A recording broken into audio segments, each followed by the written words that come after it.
বন্ধুদের সঙ্গে খেলাধুলার বয়সে তার কেটেছিল ক্যামেরার সামনে। সংসারের অভাব তাকে বাধ্য করেছিল সিনেমায় অভিনয় করতে। পরে বাংলাদেশের সেই মেয়ের হরিণী চোখই জয় করল ওপার বাংলার চলচ্চিত্র মহল।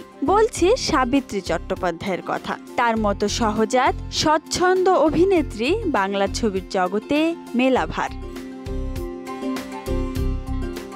সাবিত্রী চট্টোপাধ্যায়ের জন্ম বাংলাদেশের কুমিল্লা জেলায়। তার বাবা ছিলেন স্টেশন মাস্টার। 10 বোনের মধ্যে সাবিত্রী ছিলেন সবথেকে ছোট। পরবর্তীতে ঢাকায় বাগান সহ বাড়ি করেছিলেন তার বাবা। দেশভাগের পরপরই সাবিত্রী চলে গিয়েছিলেন কলকাতায়। তখন তার কাছে কলকাতা মানেই অপার বিস্ময়। কলকাতাতে তার মেজ দিদির শ্বশুর বাড়ি ছিল। মেজ দিদি তার ছেলের কর্মস্থল জলপাইগুড়িতে থাকলেও তার পরিবারের অন্যান্য সদস্যরা থাকতেন কলকাতায়, আর সেখানেই ঠাঁই হলো সাবিত্রীর। শৈশবের সেই স্মৃতি এখনো সজাগ তার মনে। নতুন শহরে আত্মীয় বাড়িতে আশ্রিতা সাবিত্রী পড়লেন মহাবিপাকে। ঢাকা থেকে খরচ পাঠাতে পারছিলেন না তার বাবা। বাধ্য হয়ে বিভিন্ন জায়গায় নাচের অনুষ্ঠান করতেন সাবিত্রী। সেরকম একটা সময়েই তার পরিচয় হয় ভানু বন্দ্যোপাধ্যায়ের সঙ্গে। অভিনেতা নিজে এসে আলাপ করেছিলেন সাবিত্রীর সঙ্গে। সাবিত্রীর মুখে বাঙাল টানের কথা তার বেশ ভালো লেগেছিল। সে সময় নতুন ইহুদি নাটকের জন্য নতুন মুখ খুঁজছিলেন ভানু। সেখান থেকেই শুরু। কলকাতায় এসে যে জীবন এইভাবে বদলে যাবে সেটা নিজেই বুঝতে পারেননি প্রবীণ অভিনেত্রী সাবিত্রী চট্টোপাধ্যায়। টলিপাড়ায় তিনি নয় করে কাটিয়ে ফেলেছেন 70 বছরেরও বেশি। এত বছর শুধুই কাজ করে গিয়েছেন এই কিংবদন্তি অভিনেত্রী।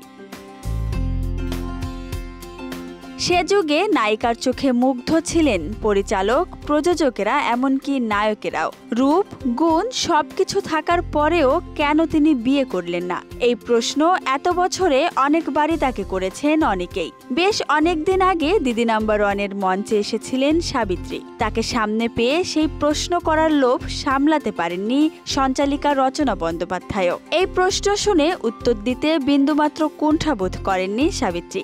সকলের সামনে হাসতে হাসতে বলেন, যখনই যার সঙ্গে প্রেম করতে যাই তখনই তার একটা করে বউ থাকে। জীবনে কাউকে খালি পেলাম না।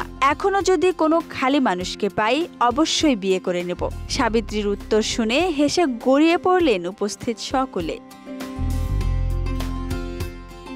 মহানায়ক উত্তম কুমারকে ব্যক্তিগতভাবে খুবই পছন্দ করতেন সাবিত্রী। উত্তম সাবিত্রী জুটির ছবিও দর্শকের বেশ পছন্দ ছিল।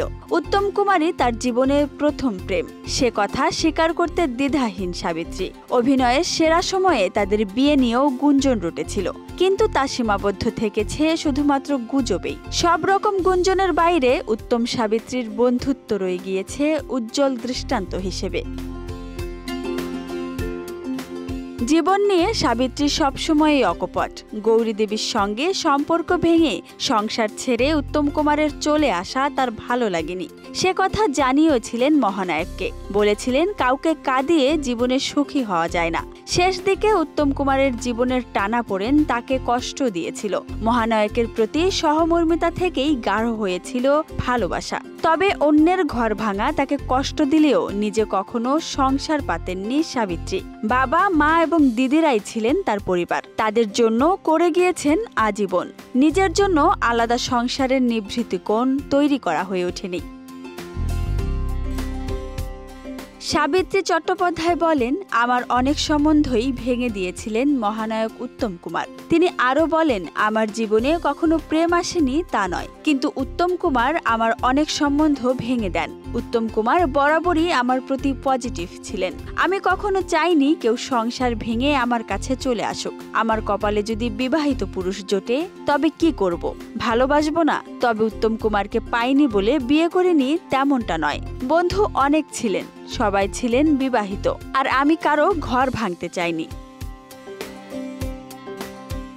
প্রথম দিনের শুটিংয়ের স্মৃতি নিয়ে এই বরেণ্য অভিনেত্রী বলেন, শুটিংয়ের প্রথম দিন বাসে করে গিয়েছিলাম স্টুডিও পাড়ায়। পাশের বাড়ি থেকে একটি শাড়ি ধার নিয়েছিলাম। প্রথম অভিনয়ের পর সবাই হাততালি দিয়ে আমাকে অভিনন্দন জানিয়েছিল। তখন মাসে আমাকে 200 টাকা করে দেওয়া হতো, তাও তখন 3 মাসের টাকা পাইনি। আটপৌরে কয়েকটা শাড়ি ছাড়া তেমন কোনো শাড়ি ছিল না। ট্রামের ভাড়া বাঁচানোর জন্য স্কুল থেকে লম্বা পথ হেঁটে বাড়ি ফেরা সেদিনের বাঙাল মেয়েটি আজ জীবনের সব চড়াই উতরাই পার করে হয়ে উঠেছেন ওপার বাংলার চলচ্চিত্রের সাবু। তিনি সাবিত্রী চট্টোপাধ্যায়।